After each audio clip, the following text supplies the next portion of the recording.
Today we're going to be discussing our next big family of functions. So far we've learned about functions in general.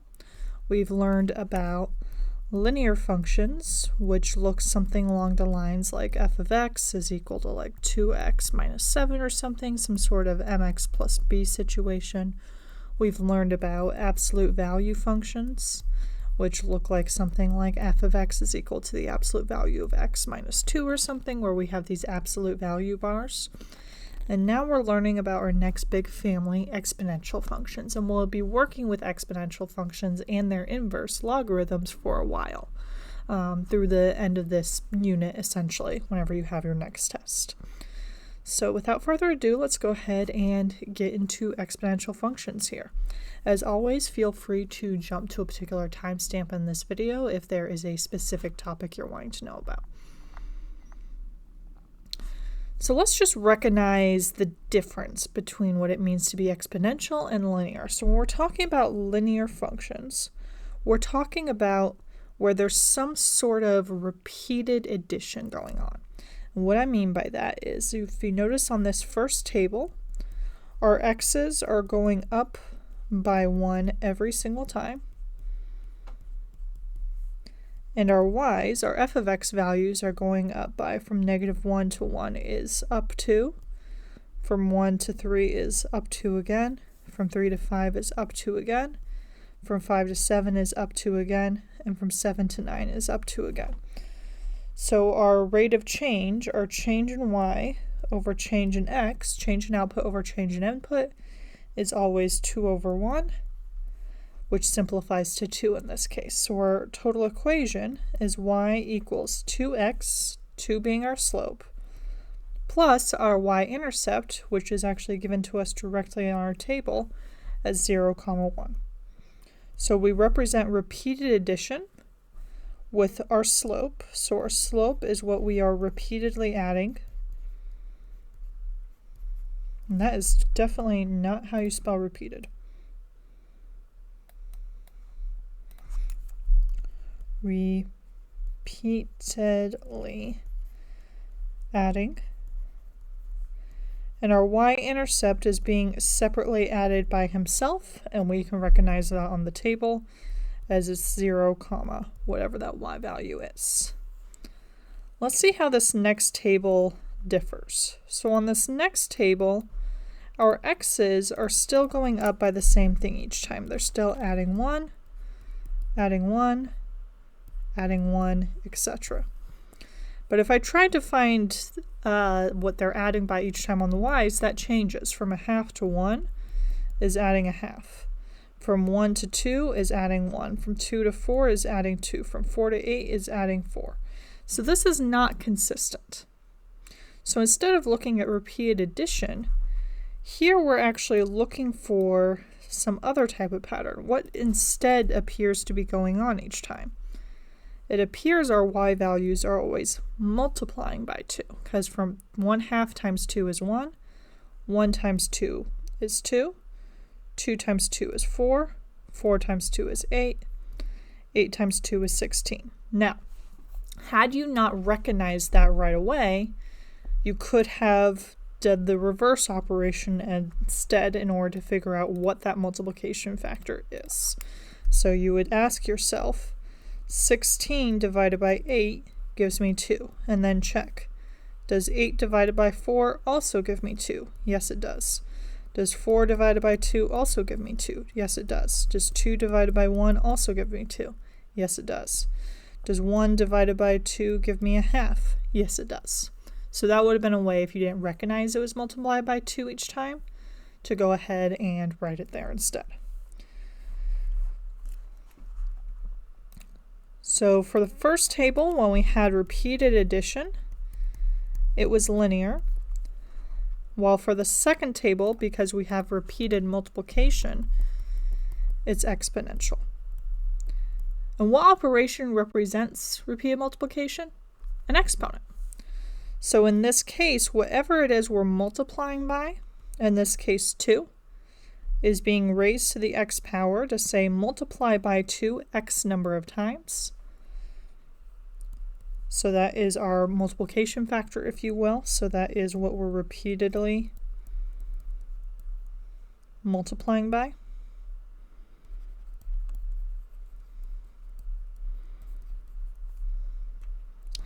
And instead of separately adding our y-intercept this time, we're going to be just kind of separately multiplying him, but where he doesn't have an exponent attached. In this case, that y-intercept is simply just 1. And that would be our final equation. And we're going to go over this more in depth, but I want you to have this bigger picture in the back of your mind, that where exponential functions come in is whenever we have any sort of relationship where things are repeatedly multiplying, while for a linear relationship, that happens whenever things are repeatedly adding.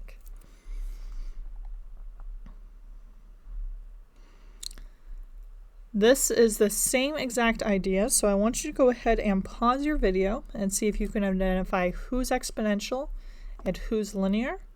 And if so, what the exponential function is repeatedly multiplying by, what the linear function is repeatedly adding, and then if you're feeling confident, go ahead and challenge yourself and actually write the function for both as well.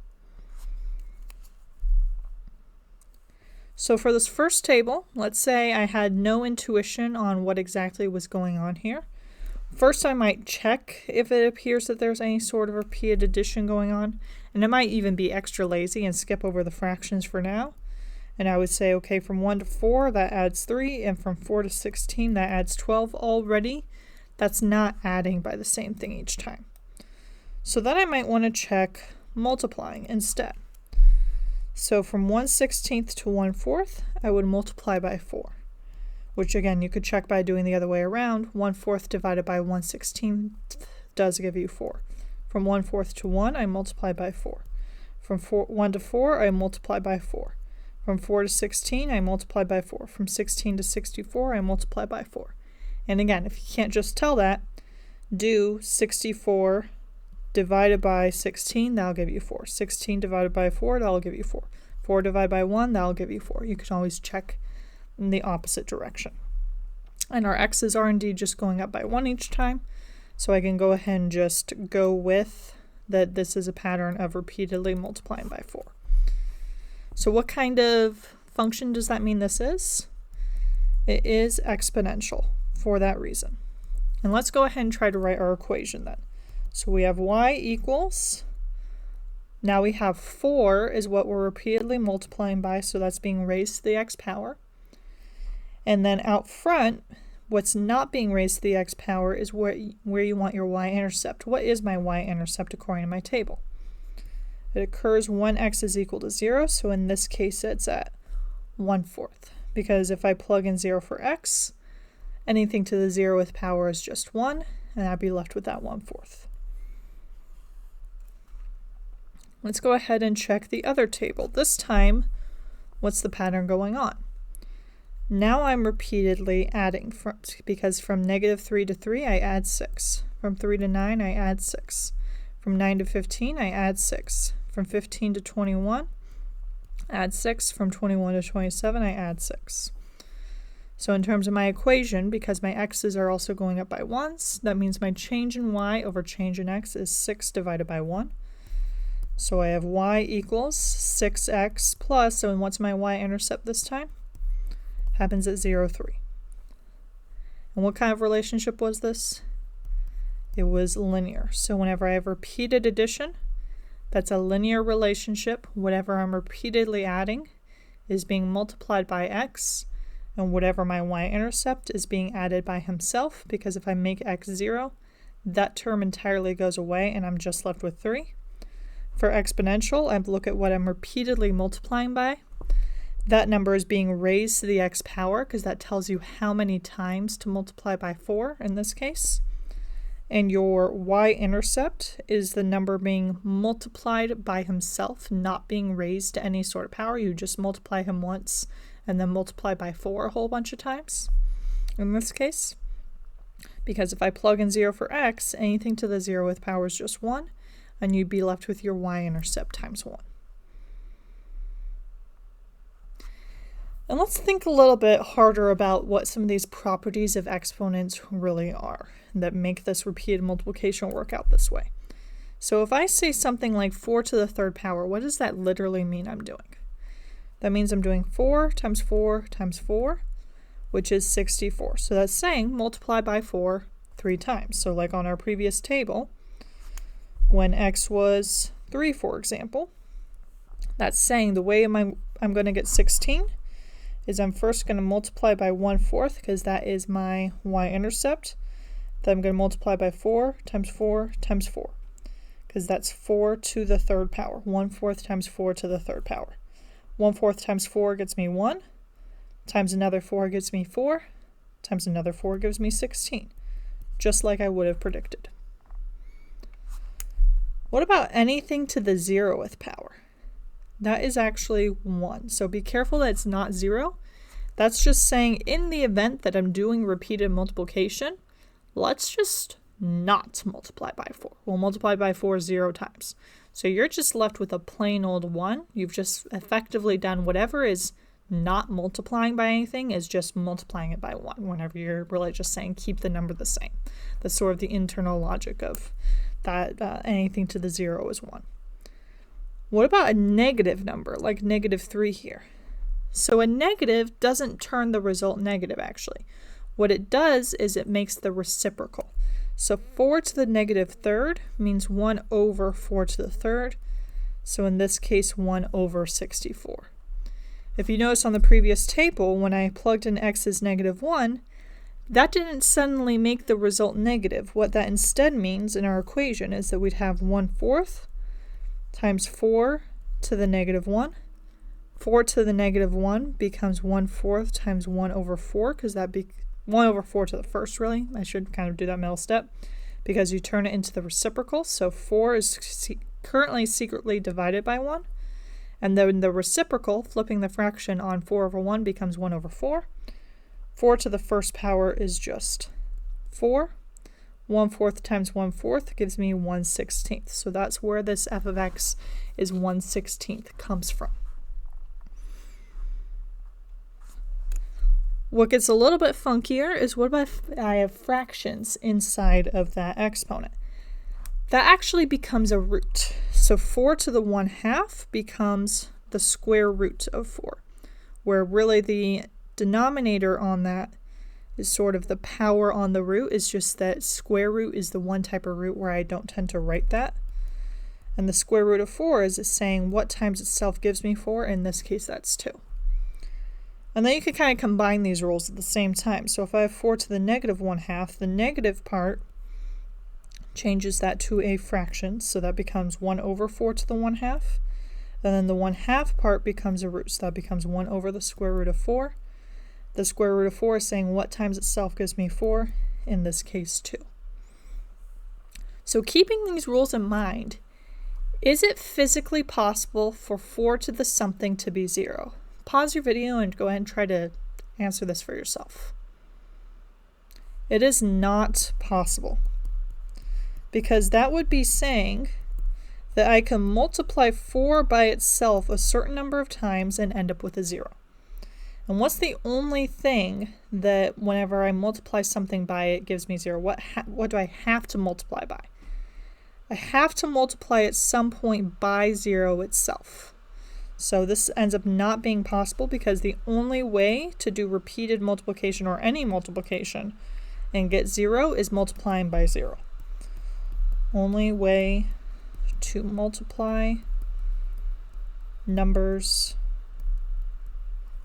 and get 0 is multiplying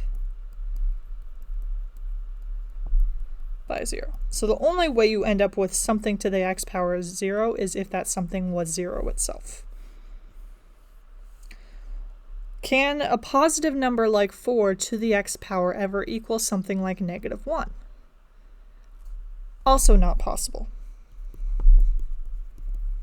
Why not? Because 4 is positive. What's the only way I multiply something and get a negative? I have to, at some point, must have a positive times a negative to get a negative,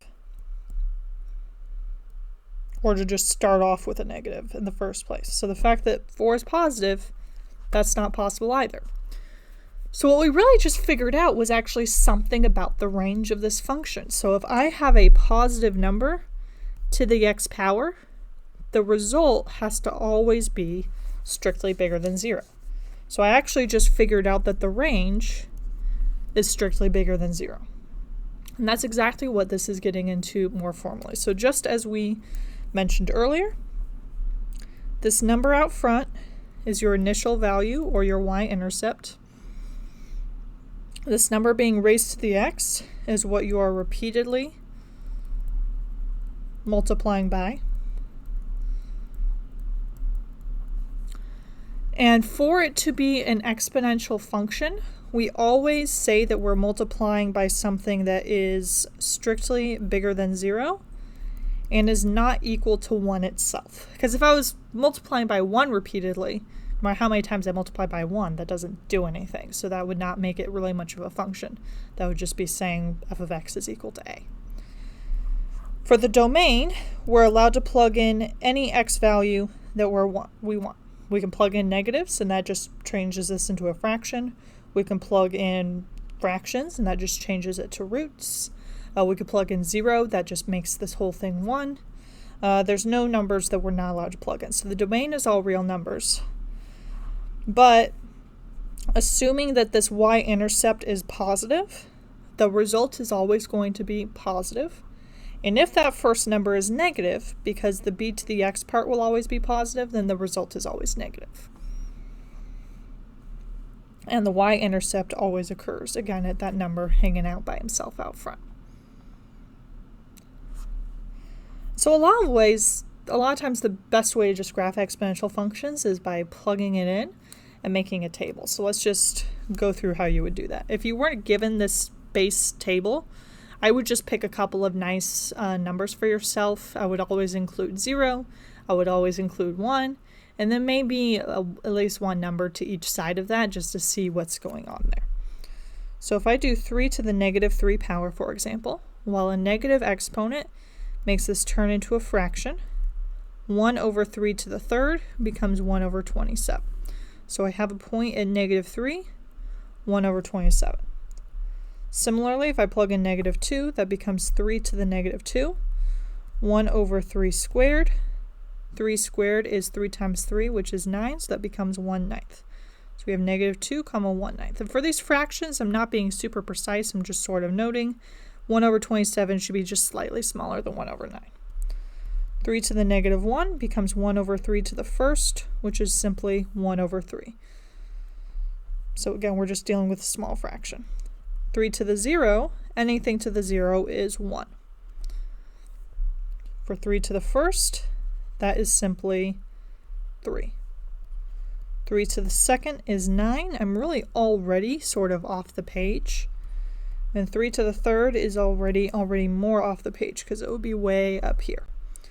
So in terms of what this looks like, I'm going to erase that because I drew that a little bit messy.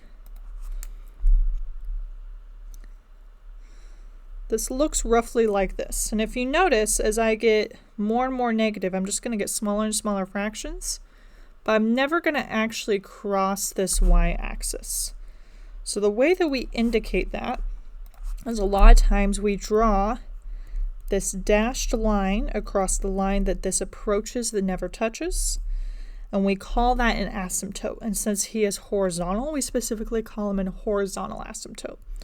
So this function has a horizontal asymptote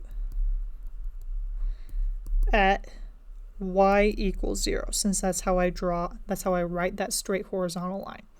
And what that means is this is the line the function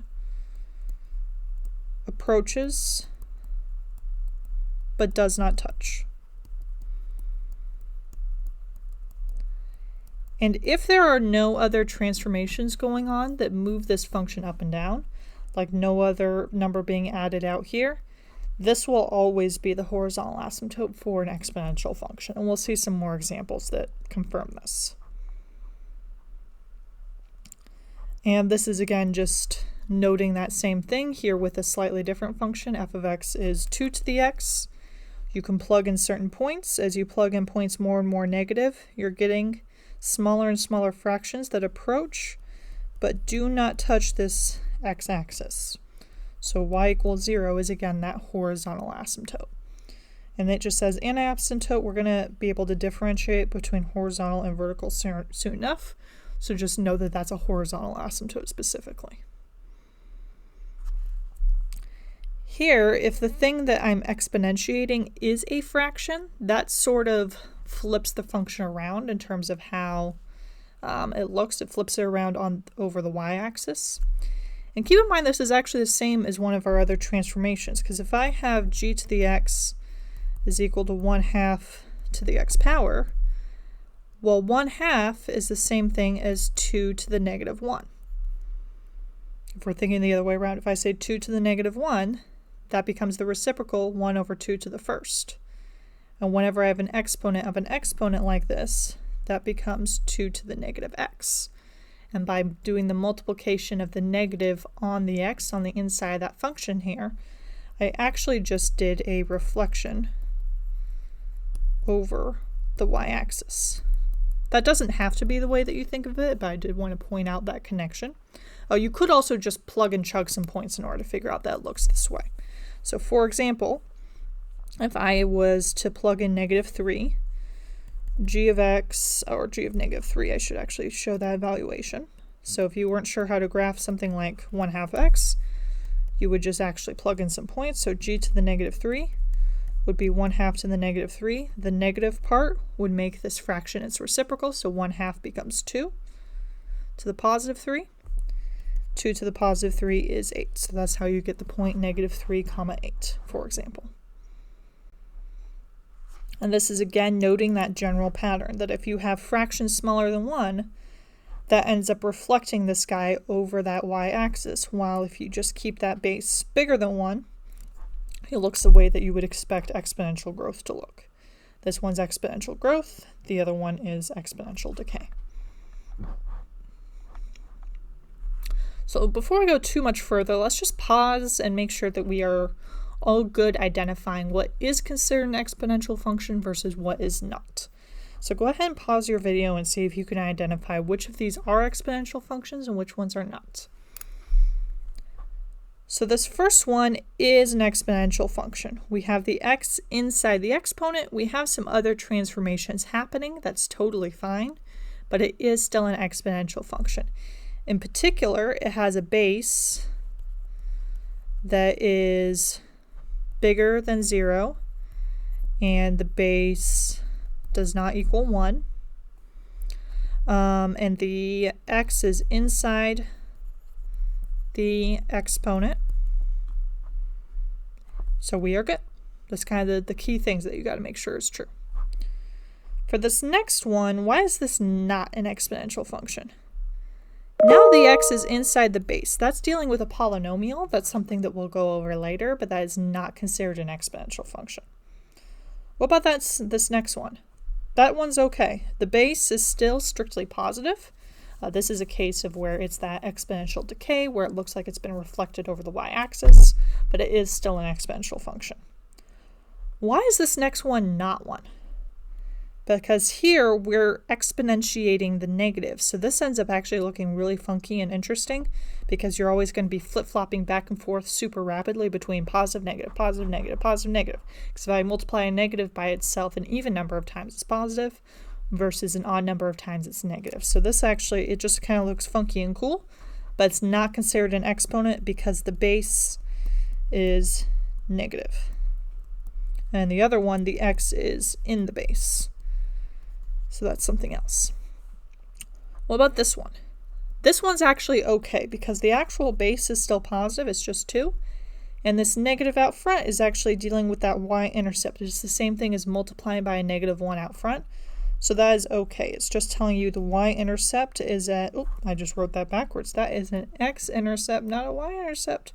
Y-intercept x is 0. It's physically on the y-axis. At 0, -1 is your y-intercept, and then you're repeatedly multiplying by 2. That's okay. That is also considered exponential. if you want sort of a short way of always thinking about how you graph an exponential function, you definitely want to make a table. You need at least 3 points at your table to really see what's going on. And I would always encourage, the y-intercept is usually the nicest point to figure out, because especially if there's nothing being multiplied out front, then you're just having some base to the 0th power, which is always just 1. So you already just have that point.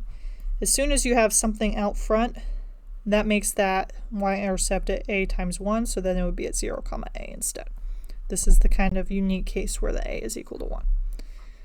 You always want to just kind of draw it as a smooth curve in the way that we've been doing. The more you draw these, the more you'll be familiar with how these exponential functions look. During your initial practice, if you want to try to draw it yourself and then just double check yourself on a graphing calculator, I think that's great. And then for the domain, that's always negative infinity to infinity. The range is always 0 to infinity unless we have had some sort of vertical shift or reflection. Then that will change the range, but then you're kind of thinking about how does that move that asymptote, or how our relationship is to the asymptote. And we want to always look at where that horizontal asymptote appears to be, wherever we're approaching but not touching. So let's do another example of this. So if I want to just kind of start with the easiest point, because I don't necessarily have to work in the order of the table I made myself, I would start with 0, because even 1/4 to the 0th power, what is that? That is just 1. So I know I have a point at 0, 1. And then I need at least 3 points. So on this table, I really provide you more points than you necessarily need, but you need at least 3. So let's find another couple of points. Let's say I wanted to plug in, I'm going to actually maybe start with the positives this time. So 1/4 to the positive 1, well, anything to the positive 1 is just itself. So I have a point at 1, 1/4. If I wanted to plug in 2, 1/4 to this 1/4 squared, I'm allowed to distribute this exponent to both of those terms, so that becomes 1 squared over 4 squared. 1 squared is just 1. 4 squared is 4 times 4, which is 16. So I have a point at 2, 16. And then I'll hopefully find a similar pattern with 3. So if I have 1/4 to the 3rd, that becomes 1 to the 3rd over 4 to the 3rd. 1 to the 3rd is 1. 4 to the 3rd is 64. So I have a point at 3, 1 over 64. So I can kind of see already that I'm approaching but not touching from this side. And let's see what happens when we plug in some negatives. So if I have 1/4 to the negative 1, well, that negative part flips our fraction, makes it the reciprocal. So that's 4 to the positive 1, really 4 over 1. I just didn't find the over 1 necessary to write. And 4 to the first is 4. So I have a point at negative 1, 4. If I plug in negative 2, 1/4 to the negative 2 becomes 4 squared, because I write the reciprocal, which is 16, already pretty off the page. And I should find that the to the negative 3rd is also off the page. So 1/4 to the negative 3rd becomes 4 to the 3rd, because I'm flipping that fraction, which is 64. Again, way off the page. So if I want to draw my smooth curve, which if I can draw today, looks roughly like this. That is not the smoothest thing in the world. Do your best. That's what it would look like. So I reflected over that y-axis because I've got a 1/4 in here, which is equivalent to having 4 to the negative x. And then I want to also draw my asymptote. So here I had no sort of vertical shifts, so my asymptote didn't move. So I have a horizontal asymptote at y equals 0. And I also want to state my domain and range. So what's my domain? Negative infinity to infinity. I've got these arrows on both sides. And then what about my range? 0 to infinity, and I don't touch the 0. So I'm approaching but not touching y equals 0. And then I have infinitely going positive up here. When I shift things vertically, that's where it starts moving that horizontal asymptote. So as you see here, if I were to, for example, add 3, that would make it where my new range is from 3 to infinity, because now I have a horizontal asymptote at 3. If I were to subtract 3, that would make my new range negative 3 to infinity. Does shifting vertically change my domain? does not change my domain. So my domain still in either case is negative infinity to infinity, regardless if I move up or down. Shifting horizontally, that can happen too, and whenever that happens, that would be indicated inside the exponent, and that is still the opposite sign. So for example, if I subtract 3 inside the exponent, that shifts us right 3. If I add 3 inside the exponent, that shifts us left 3. And regardless, that has not changed where my asymptote is. If I want to reflect across the y-axis, that's going to be a negative inside the exponent, which remember is equivalent to keeping that exponent positive and making that base a fraction, just because of the way that exponent rule works. If I want to reflect about the x-axis instead, that's going to be a negative on the outside, will be what reflects across the x-axis, basically making all my y's negative. If I reflect across the x-axis, my horizontal asymptote is still at y equals 0, but now my range would be from negative infinity to 0, so I've sort of reflected that range. If I reflect about the y-axis, though, my range hasn't changed. It's still from 0 to infinity. I can also think of vertical stretches and compressions, and that just happens by basically changing where that intercept is and what that number is being multiplied out front. So in both of these cases, changing the number being multiplied out front is what effectively stretches or compresses it. So let's just think about what a series of transformations would look like for a graph like this. So if I want to do a vertical shift up 2, and then a reflection about the x-axis. Here it doesn't specify the order, which it really should have. So I'm going to actually just go ahead and state the order. Let's say is actually that I'm going to first reflect about the x-axis, and then I'm going to shift up 2. So I'm just going to pretend that was the order. They would have had to give you the order, otherwise it would have been too ambiguous in this problem. So in order to do that, I'm going to just first think of the base function, then I'm going to reflect him, and then I'm going to shift him up 2. So for the base function, we had gone through these points earlier. At negative 3, that became 64, since 1/4 to the negative 3, flip the fraction to become 4 to the 3rd, which is 64. At negative 2, that was 16. At negative 1, that was 4. At 0, that was 1. At 2, that was, next point would have been 1, not 2. At 1, that is just 1/4. At 2, that is 1 over 16. And at 3, that was 1 over 64. So let's first think about reflecting about the x-axis. Well, that means that I'm reflecting over the x-axis, which means I'm changing the sign on my y values. So that would be at negative 64, negative 16, negative 4, negative 1, negative 1/4, negative 1/16, negative 1 over 64. In order to write that actual function, that would be negative 1 over 4 to the x, because reflecting about the x-axis means that I will be multiplying by negative 1 out front. And that's the reflecting about the x-axis step. Then to do the up 2 step, that would first of all make my total function negative 1 times 1/4 to the x does the reflection about the x-axis, and then I will separately add 2 to then shift up 2. So I will take all of these points, and because I'm shifting up 2, that means I want to add 2 to all these y values. So when x is negative 3, that becomes negative 62. When x is negative 2, the y becomes negative 14. When x is negative 1, the y becomes negative 2. When x is 0, the y becomes positive 1. So I'm just adding 2 each time. When x is 1, the y becomes 2 plus negative 1/4 is 1 3/4.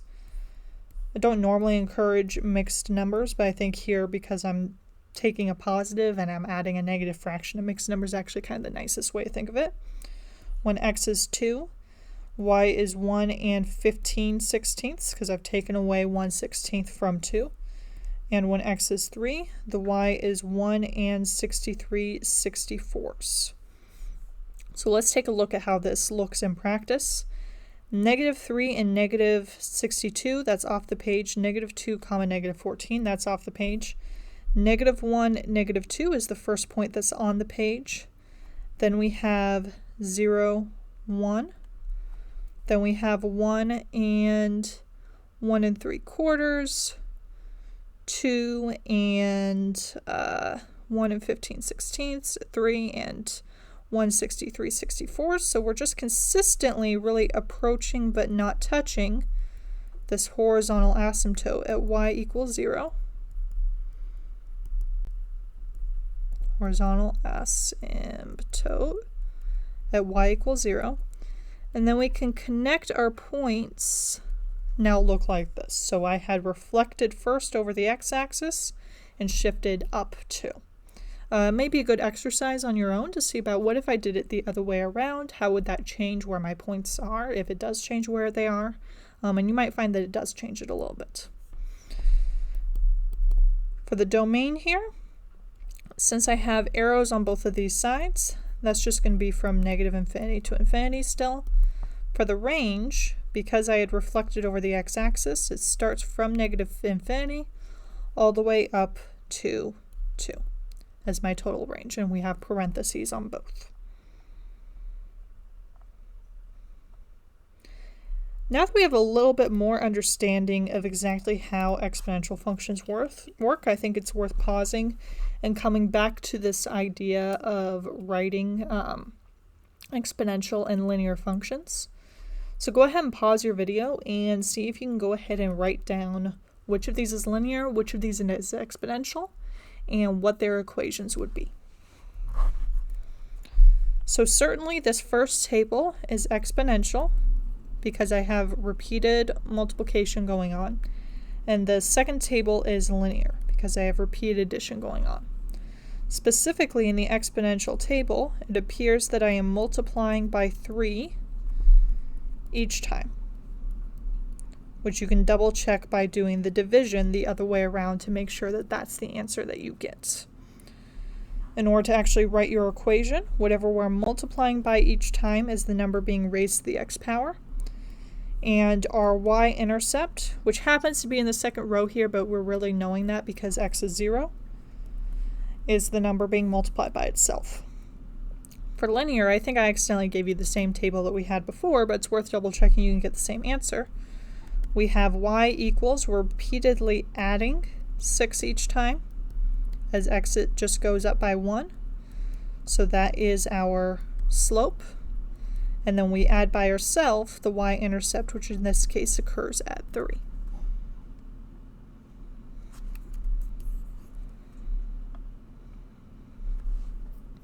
What about here where everything is decreasing? Go ahead and see if you can still identify who's exponential and who's linear and what their equation would be.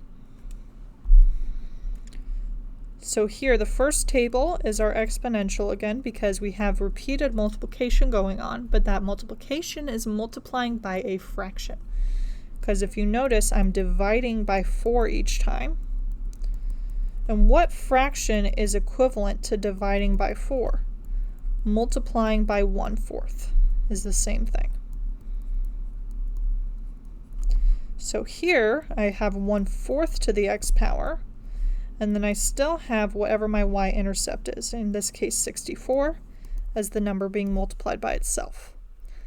Similar idea here, so we're repeatedly subtracting 2 each time, which is the same thing as adding -2. So -2 is my y-intercept. Not y-intercept, is my slope.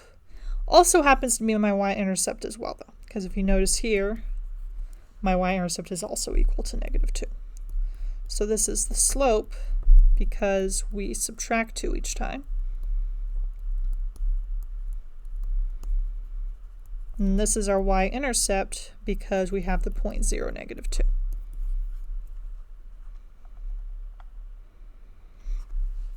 So as you notice, exponential growth always happens whenever the thing we're multiplying by is a number greater than 1. If we're dealing with some sort of fraction in between 0 and 1, that's when we have exponential decay.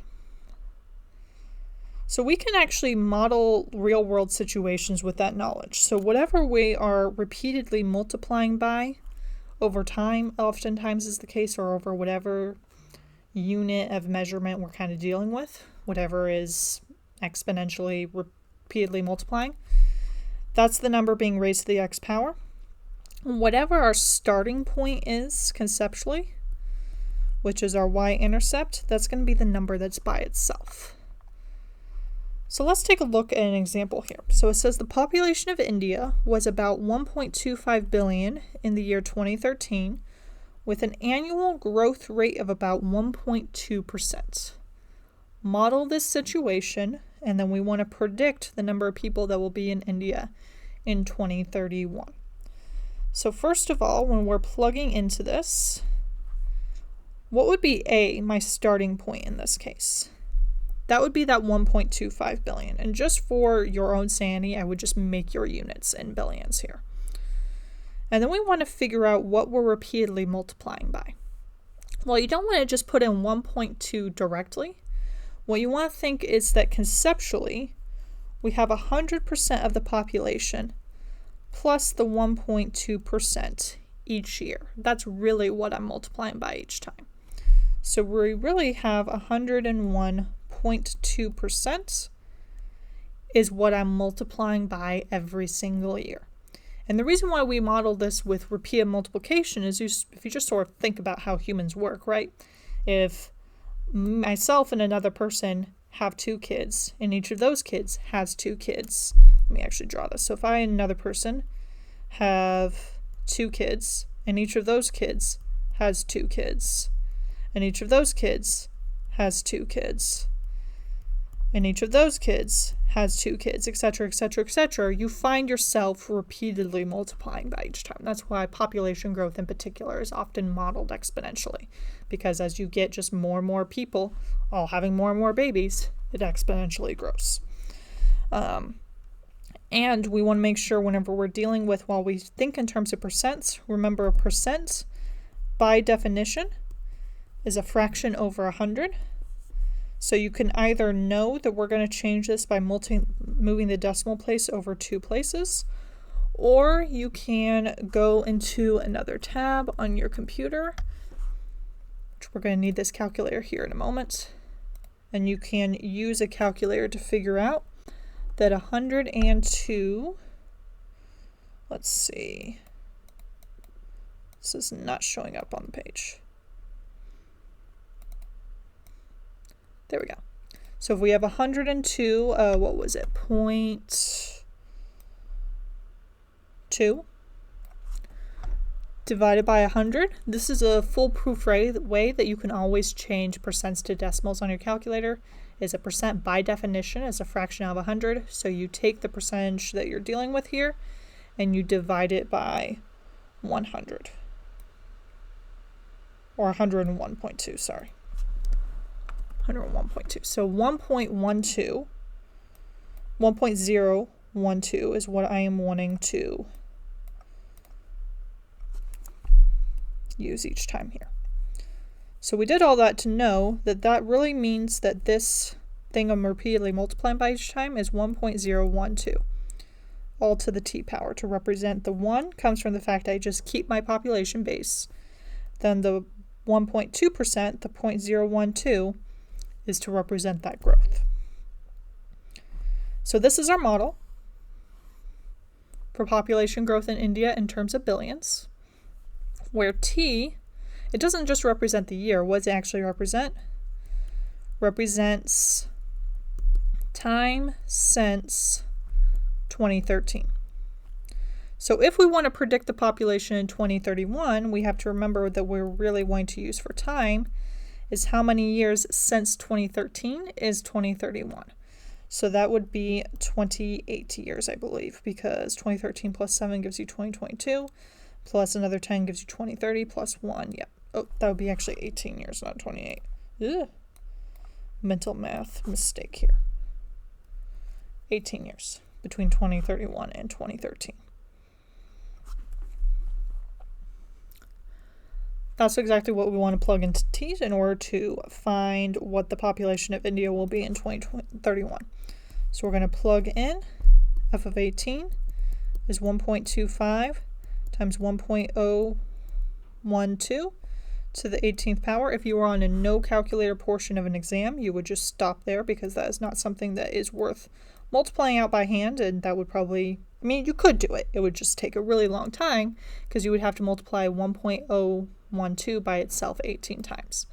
Or you could break out a calculator and say that you know you're doing 1.25 times 1.012 to the 18th power, and that gets you 1.55 billion people, depending on what decimal place you have to round to. Billion people in India in 2031. And keep in mind that is a prediction, but it's probably actually a fairly accurate prediction. If you're dealing with exponential decay, then you're going to wind up repeatedly multiplying by a number that is between 0 and 1, so some sort of fraction or decimal that's between 0 and 1 to represent that things are going down. And that number out front is still going to be your y-intercept or your starting point. So we could also have a population decay as well. For example, the population of St. Louis was about 400,000 in the year 1990 with an annual decay rate of about 1.15%. Model the situation and then try to predict the population in 2010, and then we're going to compare that to the real population. So first of all, if I'm plugging into the formula, we're going to say, okay, our starting point, well, that is 400,000. You can keep things in terms of thousands or literally do the population either way as long as you keep your units straight. I'm going to go ahead and actually write things in terms of thousands though. So we got 400,000.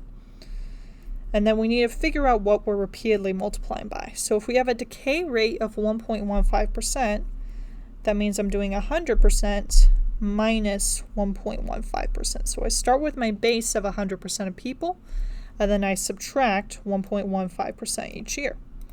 And then if you want to use a calculator to help you convert that to a decimal, so 100 minus 1.15 first of all gets us 98.85. And then I want to convert 98.85% to a decimal, and 98.85% divided by 100 gets us 0.9885 as our final percent as a decimal. So 98.85. So we're repeatedly multiplying by 9.885. So this is our model. And if we want to predict it in 2010, that doesn't mean I'm plugging in 2010 for t. What does that mean I'm plugging in? I'm plugging in 20 because it's been 20 years since 1990 when I hit 2010. I want to show my work, so I want to show exactly how I'm going to plug that into my model. And then I'll put in the 20 there for t. And then that's exactly what I want to plug into my calculator. I'm just going to make myself a little bit more room here. So we're going to do 400,000 people times 0.9885 to the 20th power to represent that we start with 400,000 people. I was decaying each year. I decayed over 20 years, and I ended up with a prediction of 317,390 people. So that's 317,390. And the real population was 318,000. So our prediction was actually not that far off. And that's really what mathematical models are. They're predictions. They help you get a good idea. You know, if I was a city council member to try to predict, like, about how many schools do I need? About how much should I be budgeting for Medicaid? That sort of thing.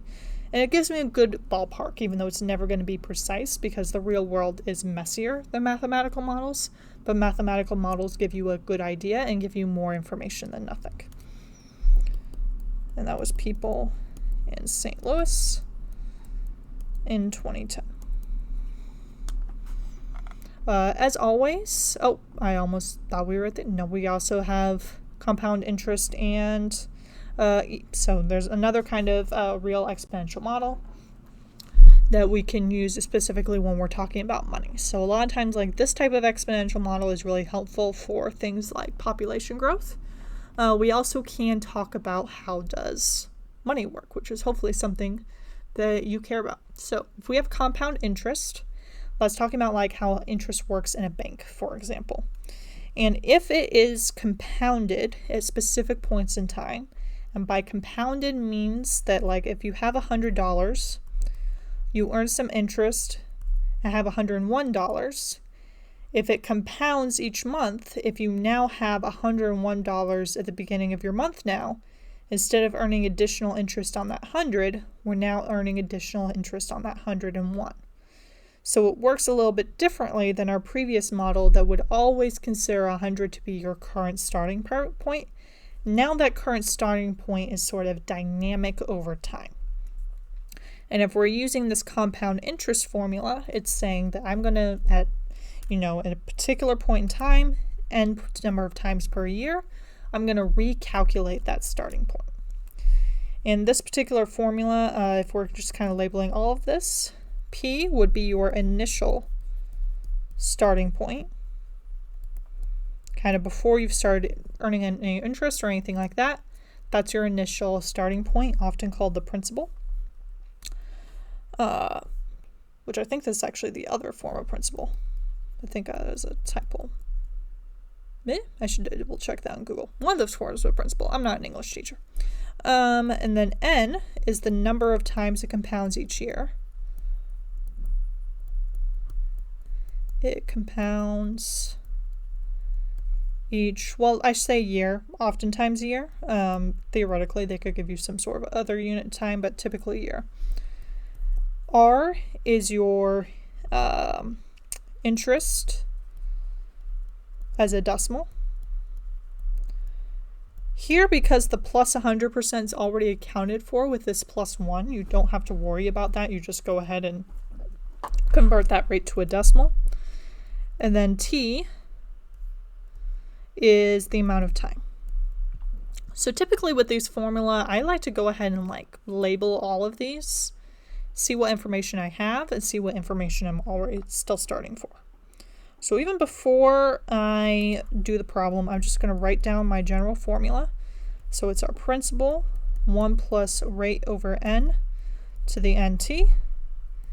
And I might want to just go ahead and label off to the side which of these was I given, and which of these am I going to end up solving for. So it says, if we invest $3,000 into an investment account, so if that's the amount that we're investing, that's our principal, paying 3% interest compounded quarterly. So they just gave us two different pieces of information. They told us our interest rate was 3%, and 3% divided by 100 means our interest rate as a decimal is 0.03. Compounded quarterly, that tells us our N is 4. How much will our account be worth in 10 years? So that tells us our time is 10. And that we want to know our final amount. Now that I've labeled these things, I can start plugging them in. So I want to know my final amount after 10 years. If our principal is 3,000, we have 1 plus 0.03 over 4 times compounded to the 4 times 10 times. And then before I plug this into a calculator, the only thing that I personally want to simplify is this exponent. I think sometimes I can get messed up and accidentally forget to have both of those inside the exponent if I don't pre-multiply them. And that's not too hard to multiply myself. 4 times 10 is 40. And now I'm ready to go ahead and very carefully plug this into a calculator. I'm going to try to get this. There we go. So I'm going to go ahead and carefully plug in that I've got 3,000 times parentheses 1 plus 0.03 over 4 to the 40th power. And that gives me that at the end of those 10 years, I now have made over $1,000 for doing nothing. I now have $4,045.05. $4,045.05 at the end of that time. I just want to make sure I can get to this calculator again. There we go. So this is really actually very, very powerful math. So let's just pause and meditate on this for a second, because if you get nothing else out of this class, the fact that you make lots of money by putting things in something with a good interest rate and not touching it for a long amount of time, you get $1,000 for doing literally nothing, is a very, very powerful idea. And there's really nothing in finance that beats a good interest rate over a long amount of time. And this is why mathematically you want to save for retirement early. Because the earlier you can save, the longer the compound interest can do its beauty.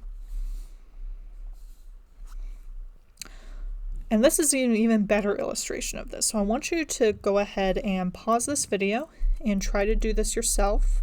I'm going to go ahead and remind you of what the formula is. Go ahead and label exactly what information is given to us in this problem and what it is we still have to solve for. And then try to put it into a calculator to see if you end up getting the same answer that I'm about to get. So here, our initial investment was $100,000. So that's my principal. Our interest rate was 12%, which is actually a very fabulous interest rate. If you've ever seen an interest rate like that, that is great stuff. A lot of banks are not quite that generous these days, but this is a very, very nice interest rate. Compounded weekly, so 52 times a year. And they want to know what the investment will be worth in 30 years. So we're evaluating after 30 years. If we start off with a principal of $100,000, 1 plus 0.12, and I converted this in my head. If you weren't sure how to get that as a decimal, you do 12% divided by 100%, that gives you 0.12 over 52 to the 52 times 30. And this is exactly what I want to plug into a calculator. And then I'm just going to do the 52 times 30 off to the side. 52 times 30, and I just realized you can't quite see my full calculator. There we go. Okay, so let's plug into our new formula here. So we have 100,000 times 1 plus 12% interest compounded 52 times over the year, which means this is then being raised to the 1,560 because that's what 52 times 30 is. So this has grown to $3.6 million. That's actually how the math works. So if you had 12% interest compounded every single week for 30 years, there is no get-rich-quick scheme that is going to beat this. In fact, you should avoid all get-rich-quick schemes. Not that I'm a finance professor, but those almost never work. Compound interest is your friend. So investing over a long period of time in something with a good interest rate, this made...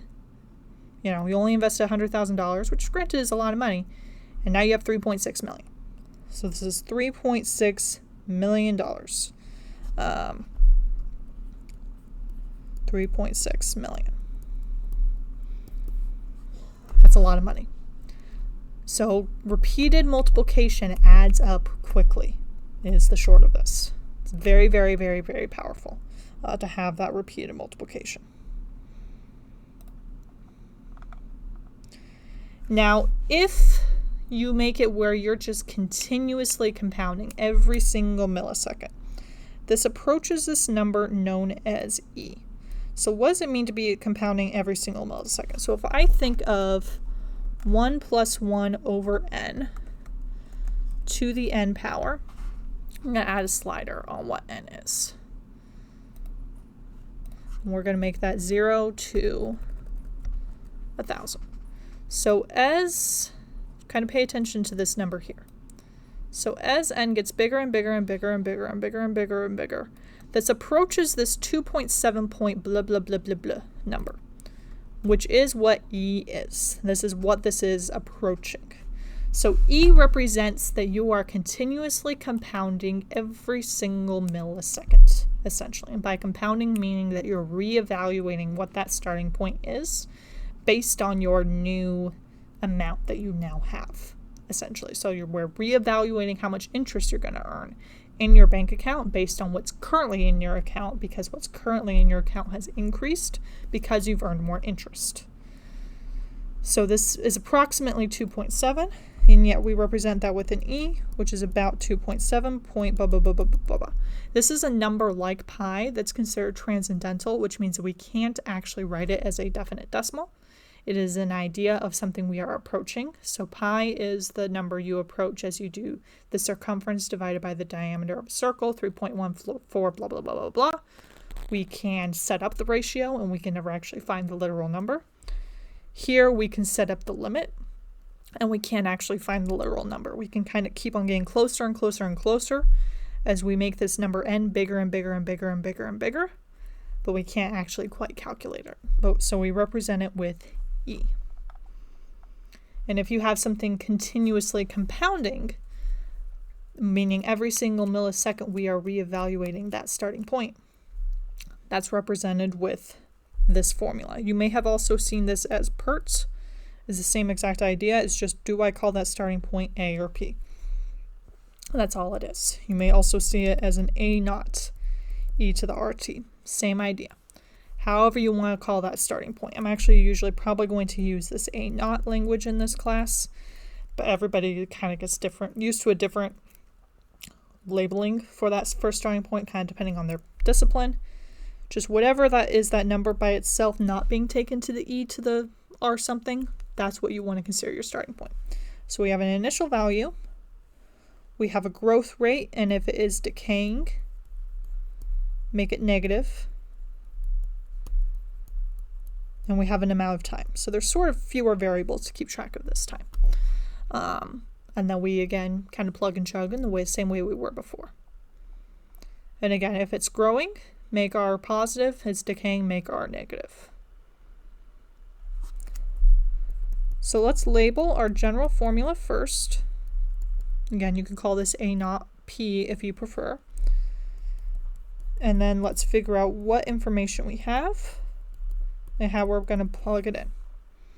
So a person invested $1,000 into an account earning a nominal 10% per year, compounded continuously. And this compounded continuously language is what cues you that you're going to use this formula. If it says it compounds a blank times per year, compounds quarterly, compounds weekly, compounds 5 times per year, whatever it is, that tells you to use the previous formula. But this one says compounded continuously, so this is the formula we're going to use. How much was in the account at the end of 1 year? So we want to know how much was in the account. We were given that the starting point is $1,000. We were given that the interest rate is 10% divided by 100%, which is 0.1. We're given that the amount of time in this case is just 1. So we have 1,000 times E to the 0.1 times 1 in order to figure out the amount that is in there at the end of 1 year. And now this is exactly what we're going to start plugging into our calculator. See, can you see my calculator? You cannot. There we go. So we do 1,000 times E to the 0.1, and that gives us basically that even after a year, we made $105 for doing nothing. So if you notice, that's bigger than literally 10%, because 10% of 1,000 is 100. So by doing this continuously compounding, we were able to make an extra $5 over the year. So continuously compounding, because you are reevaluating what that starting point is, it allows you to make more money, basically. So the more often you compound and the higher the interest rate you have over a higher period of time are all ways to maximize how much money it is that you're going to make. So here this became $1,105.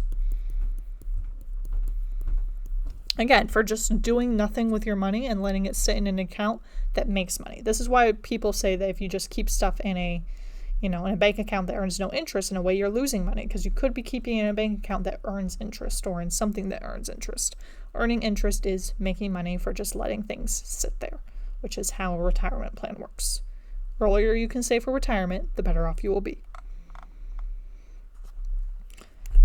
Of course, retirement and money is not the only place we see this. In particular, if you're a chemistry major, for example, you will see this all the time when you're talking about elements growing and decaying.